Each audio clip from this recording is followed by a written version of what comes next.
Olá, alunos, tudo bem? Eu sou o professor Rodrigo Vilas Boas e esse vídeo é para tratar sobre a urbanização e alguns aspectos e algumas características referentes a ela. Bom, quando nós falamos sobre esse tema, algumas perguntas surgem, como foi a primeira cidade, ou onde surgiu a primeira cidade, ou quando surgiu a primeira cidade. O fato é que não existe uma resposta certa para essas perguntas, pois entre os pesquisadores não há um consenso. O fato é que a primeira cidade ela surgiu na região da Mesopotâmia, hoje, atualmente, o Oriente Médio. E, além disso, há uma relação muito forte dessas primeiras cidades com a água, com os rios que existiam na região. Então, em primeiro momento, para entendermos esse contexto, o homem ele é nômade, não tem um ponto fixo no território.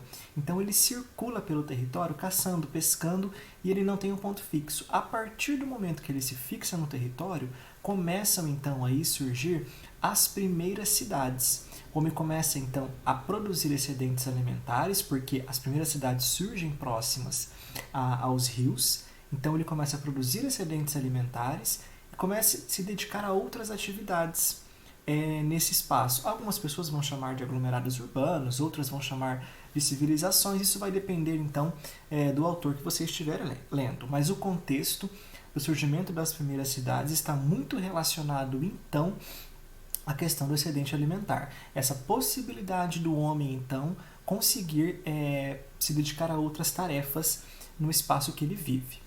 Nós vamos partir então para um outro contexto, para outro momento histórico ali, que é o momento da antiguidade. As cidades da antiguidade tinham duas peculiaridades. Uma, primeira, existia uma rede urbana nesse período. E é interessante observar que quando nós falamos de rede urbana, nós achamos que só atualmente existem cidades que se relacionam. Mas na antiguidade já existia essa relação entre as cidades. Então, elas trocavam mercadoria. Além disso, existia um poder muito central. Então, o rei, nesse período, ele exercia um poder político, econômico e também espiritual. Ele era o que mandava, então, nesses espaços. Então, havia, na época da antiguidade, duas características fortes. O rei e a questão das redes urbanas, da relação de cidades e estados. Quando nós vamos para a Idade Média, essa relação de redes urbanas, essa relação política econômica do rei, a relação com a cidade do rei, ela cai, ela começa a desaparecer.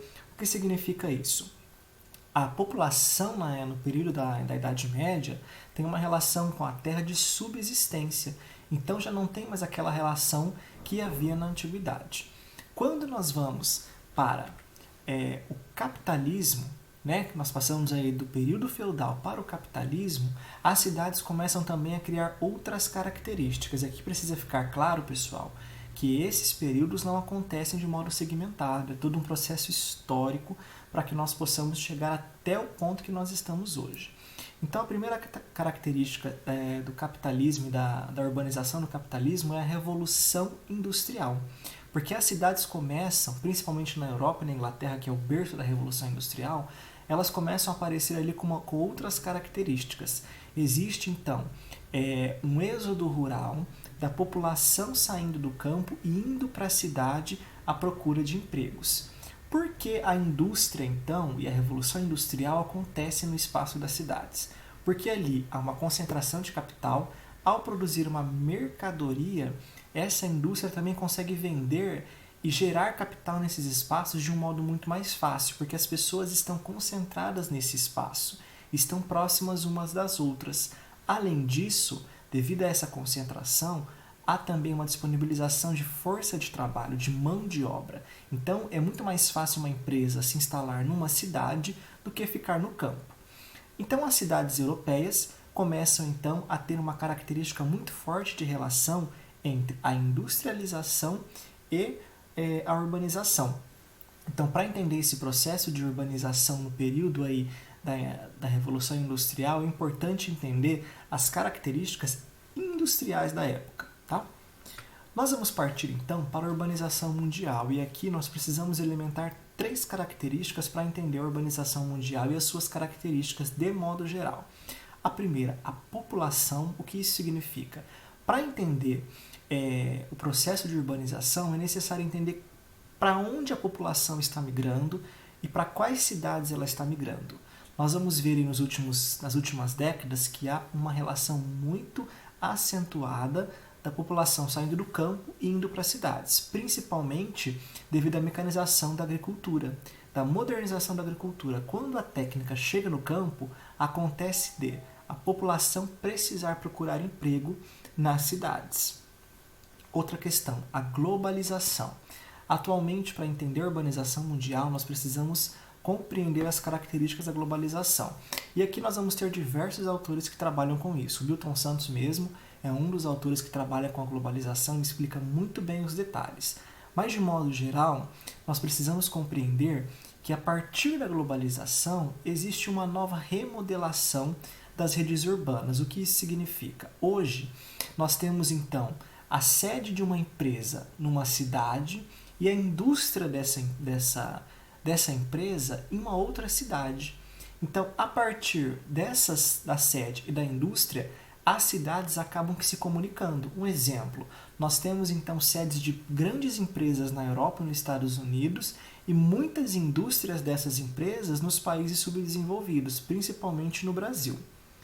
Outra característica da urbanização mundial são as desigualdades sociais, que aí é um reflexo do que nós já estamos dizendo aqui desde o começo do vídeo.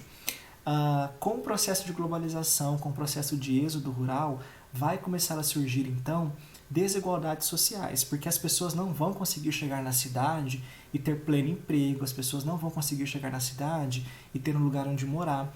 Esse processo, principalmente nos países subdesenvolvidos, acontece de um modo muito rápido, como nós podemos verificar aqui nesse mapa, onde aparece então, principalmente nos países subdesenvolvidos, cidades com mais de 10 milhões de habitantes. Esse é um mapa produzido pela The Economist, com dados da ONU, e os círculos em vermelho são as cidades com mais de 10 milhões de habitantes, a previsão, tá? Para cidades com mais de 10 milhões de habitantes em 2030. Então nós podemos ver aí, ó, que na Europa mesmo nós conseguimos ver poucos círculos vermelhos. Isso tem uma relação também, pessoal, com a mulher no mercado de trabalho, porque atualmente a mulher no mercado de trabalho ela não está mais preocupada em ter filhos, diferente de alguns dos países subdesenvolvidos, que ainda há poucas mulheres no mercado de trabalho, poucas mulheres na política, e faz com que tem uma relação então muito forte aí o crescimento das cidades também com a questão de gênero. Nós precisamos ficar atento a isso porque são temas e questões que caem bastante em concursos, tá? A relação do crescimento das cidades com as relações aí de gêneros, principalmente vinculada ao trabalho e às mulheres. Bom, para diferenciar então, quando falamos de urbanização mundial, é importante ressaltar a diferença das características de países desenvolvidos e países subdesenvolvidos. Nos países desenvolvidos, nós tivemos uma urbanização em fases. Então, a urbanização ela aconteceu em períodos, diferente dos países subdesenvolvidos, que aconteceu de um modo muito rápido. No Brasil, por exemplo, o êxodo rural fez com que as pessoas fossem para as cidades de um modo muito rápido. Então, não tinha um certo planejamento, um certo cuidado, uma certa relação de boas condições de vida quando as pessoas chegaram nas cidades. Nos países desenvolvidos também aconteceu a criação de redes urbanas. Lá na Revolução Industrial, quando nós voltamos para entender a Revolução Industrial, há ali a criação de uma rede urbana. O que é isso? As pessoas não vão para as maiores cidades apenas. Elas vão para as pequenas, para as médias cidades. Nesse contexto, surgem outras cidades além da metrópole, além da cidade grande. Então, cria-se assim, nesse período da Revolução Industrial, redes urbanas dos países desenvolvidos, diferente dos países subdesenvolvidos, que há então uma rápida urbanização, as pessoas vão diretamente para as cidades e não conseguem então se organizar. O que significa isso? Lá nos países de primeiro mundo, há então um planejamento urbano. Os políticos e os governos e o Estado conseguem receber essas pessoas de um modo planejado, o que não acontece então nos países subdesenvolvidos. Essa característica, então, dos dois países precisa ficar muito claras aí para vocês, tá, pessoal? Para ficar ainda mais evidente a questão da urbanização mundial, eu trouxe um gráfico aqui para vocês. Esse gráfico, ele apresenta desde 1951 até 2035, quais são as principais cidades do mundo. Mas aqui eu fiz um recorte apenas de 2000 a 2025. O fato é que quando nós olhamos para esse gráfico, nós vemos que as principais cidades do mundo, as maiores cidades do mundo, elas estão em países subdesenvolvidos, justamente pelo fato do que nós acabamos de conversar ali, né? Mulher no mercado de trabalho, êxodo rural e muitos outros fatores que estão relacionados então ao crescimento. A diferença é que nós temos aqui Tóquio, que está no Japão, que é considerado um país de primeiro mundo, que já está ultrapassando aí, chegando a quase 37 milhões de habitantes.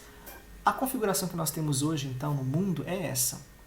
Nós temos aí Tóquio como a primeira cidade, Nova Delhi como a segunda cidade maior do mundo e depois Xangai. E quando nós analisamos esse gráfico, existem pouquíssimas cidades, vamos considerar aí 2 cidades apenas de países desenvolvidos, que é Tóquio e também Nova York.